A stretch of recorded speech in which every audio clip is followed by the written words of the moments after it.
Hello, I'm Patrick Childress. Today, it's replaced the headstay inside of the Profurl Roller Furler.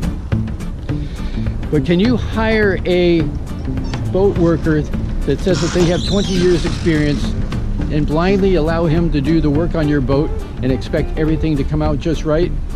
The second half of this video, when we start to put this project back together, you'll see what certainly could have gone wrong if I, as a boat owner, wasn't here to keep an eye on the project. But this project is about replacing the headstay inside of this Profurl Roller Furler. That headstay doesn't show any signs of deterioration, but it's 10 years old. It's just a time expiration stamp item. At a certain point in life, you just take it out and replace it. We're heading off to the east coast of Africa, where it can be very windy and stormy. We don't want any problems. No breakages while out in the middle of a storm. Another thing is, if you look up here on the sail, you'll see the horizontal dark spots at each of the extrusion joints. That is because I made a terrible mistake and did not keep proper tension on my backstay. That allowed these foils to work against themselves and deteriorate and loosen up. So the first part of this project to correct this problem, replace the headstay and rebuild these foils, I have some new foils I want to put in and with some new joints, is to loosen up the turnbuckle on the backstay, and then we'll bring the spinnaker halyard and topping lift halyard forward and tighten it down to the windlass, and that will be our temporary headstay. The next step of the project will be to take out this titanium bolt and this titanium bolt inside of this aluminum housing, which goes through to the stainless steel plates on the inside. That is the hard part. We'll get to that right now.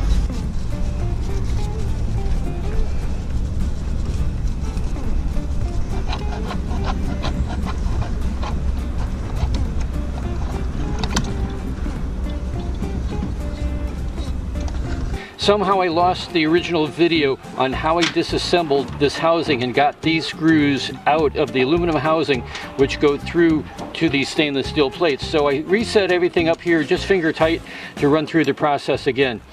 Originally, I was able to move these plates by tapping. Don't use my bad example and tap directly on the metal plate. You should use a piece of wood to tap them over and back. There's only so much distance that they will move because of a restriction inside of the housing, but if you can get them moving a little bit, that helps to free the nut on the backside of this plate from the titanium screw. It makes a big difference on disassembly. So with this one on the far side, I was able to then take a chisel and tap around the outside edge, because just putting a wrench inside was not moving it, and I didn't want to strip out the hex head inside of the screw.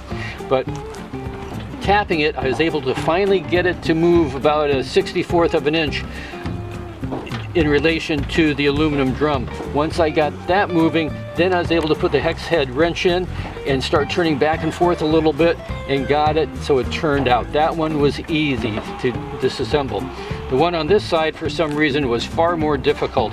So even though I had this plate moving back and forth, it was still well frozen in place.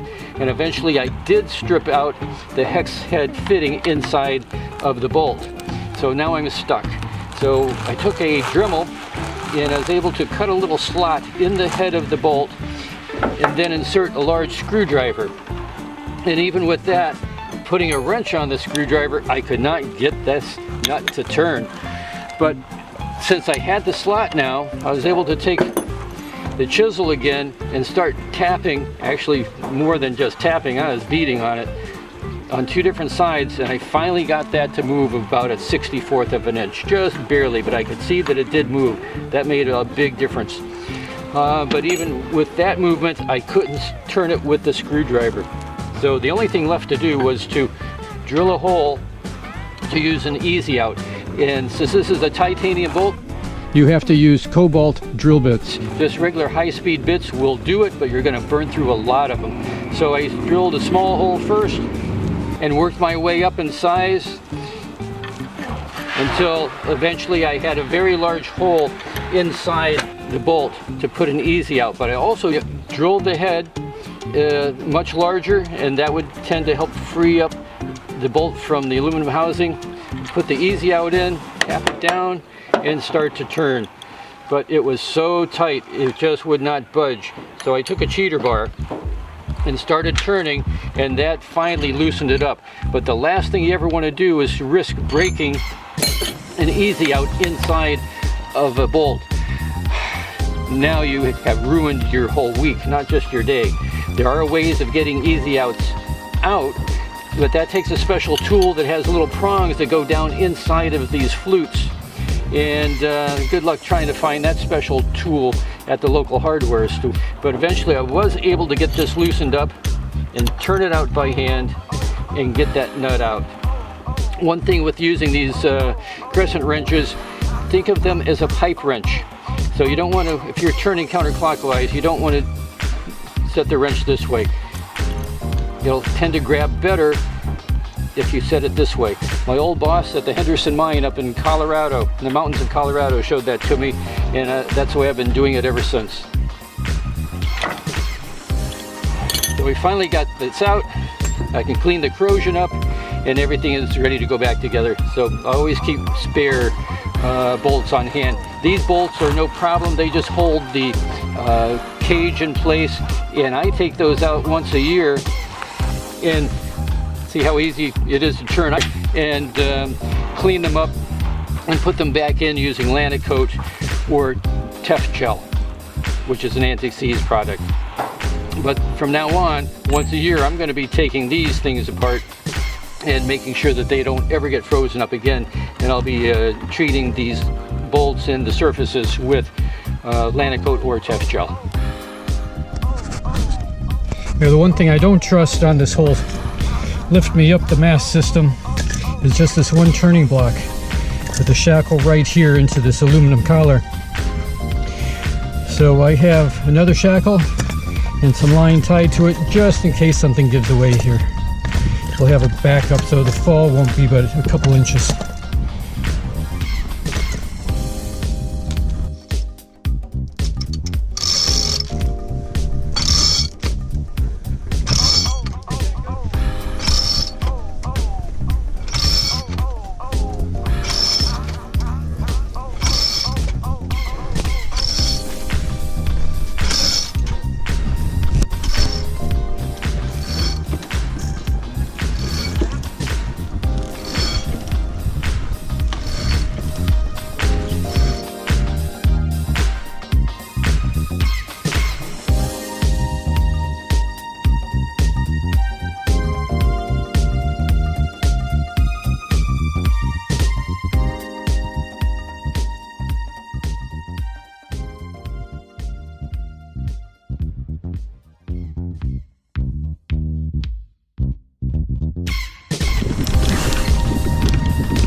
Okay, ready? Untie it and you can start walking.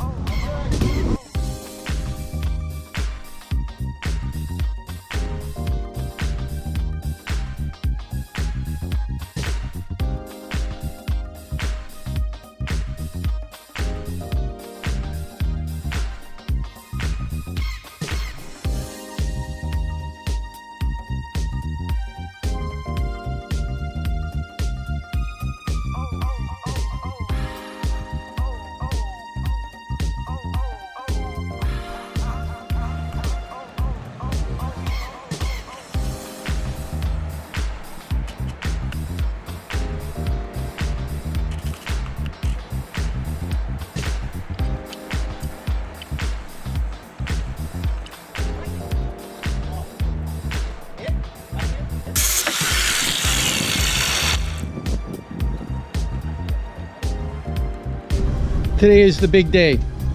we get to put the headstay back up, which goes inside of the Profurl Roller Furling. And this morning, in a few minutes, we'll have showing up. We're at the very French island of Reunion, out in the middle of the Indian Ocean. And to help things, I'm going to be his assistant today. And we have all the tools set up here, a lot of tools, another camera. I want to photograph this whole process.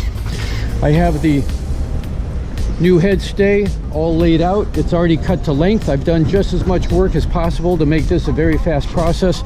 We have a carpet here and another little carpet here that we can work on top of, so all of our little set screws and things don't disappear in the cracks of the dock. And while I wait for to show up, he should be here any minute, I'm going to lay out some of these foils and get everything just as set up as possible. I've got my inverter so I can change this 240 volt to 110 for my electric drill in case we need that. And I have the bosun's chair set up here ready to go. I have a line, a tail that I can tie to some tools. I think what will, if I drop anything, if I need other supplies when I'm up at the top of the mast, and I go to raise the new headstay with the foil, I'll put it on a spinnaker halyard and just hoist it up that way, make it a lot easier. I don't have to pull it up by hand. And we've got a helper here, our good friend Keith, on the boat Atalanta. We met him back in the Caribbean long ago. Yeah. 10 years ago, or 11. Yeah, Rotan, Honduras. All right, we're together again, halfway around the world. Have been for several months now. Well, we had a bit of a snag when the rigger and his helper showed up this morning. They did not want their picture taken working on this dock. So we stuck him in at 9 o'clock this morning. We got started to replace the headstay, and took him, his helper, myself, 3.5 hours. So that is what, 10.5 hours, man hours, to do this whole job. So it went quick and easy. There's always a little snag along the way, and I'm forever grateful for their. But let me show you a couple of things that came up during the process, which, you know, you really need to know what's happening on your own boat when you hire these people. You just can't turn it over to professionals and expect it to get done perfectly. And these guys that work in marinas, they don't cross oceans all the time. Like today, he told me, yeah, but he did this boat that's down at the end of the dock 20 years ago and it's still fine. Yeah, the boat sits here at the dock. It doesn't ever go out of here unless it's a pleasant day. So it doesn't get the heavy use like all of our ocean crossing boats do. This one is been thousands and thousands of miles. Our friends on Atlanta over here are sailing around the world. So these are the hard use boats that they know what works and what doesn't. And I cannot tell sometimes a professional that's 20 years experience that I might have a little better way of doing things. So let me show you a couple of things that came up today.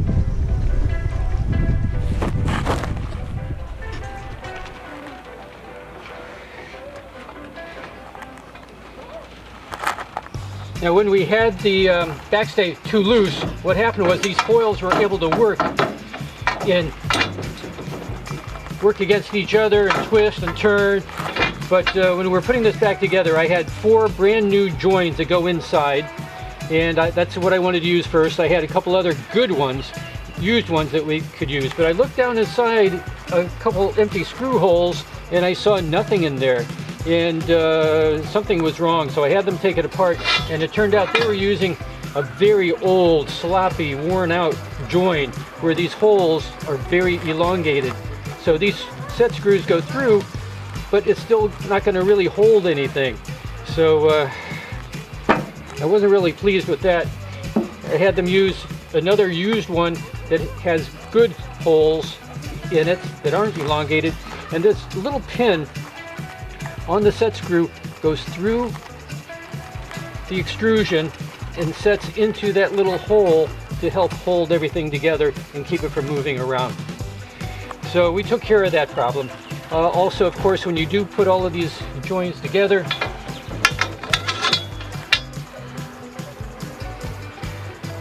you screw these down inside, and even though this is a red bottle of Loctite, this label part is green, and so this is a green, very tough Loctite, like permanent. Once it goes in, you don't want to have to try to get it done. A little bit of heat from like a propane torch will loosen it up though. On some of these older joints, I had put a third hole for a third set screw, and that really helps to hold things together. And of course you do have to drill another little hole inside here for this foot of the set screw to go into, just like the other two here. So anyway, we got rid of these terrible old ones. I threw one in the water just to make sure it wouldn't be used again. I saved this one just so I could show you on the video, and we're good to go. We have good joins all the way up now. Okay, the next disappointing thing these guys were going to do was to put the new Norseman terminal together dry. That is, this cone goes inside these wires, the screwed on terminal goes on the bottom, and it all goes together. They were not going to use any kind of sealant inside of the terminal. So seawater can get down inside, the water evaporates, the salt stays behind, and everything prematurely deteriorates and breaks. So I was able to jump into their work and grab my butyl sealant. You can use butyl tape, but butyl tape is very thick, very difficult to work with in these tight areas. You could heat it and possibly get by with that. But I take my butyl in a caulking gun. It has to be American-made butyl. This came from Ace Hardware. Don't ever use Chinese or any kind of Southeast Asian-made butyl.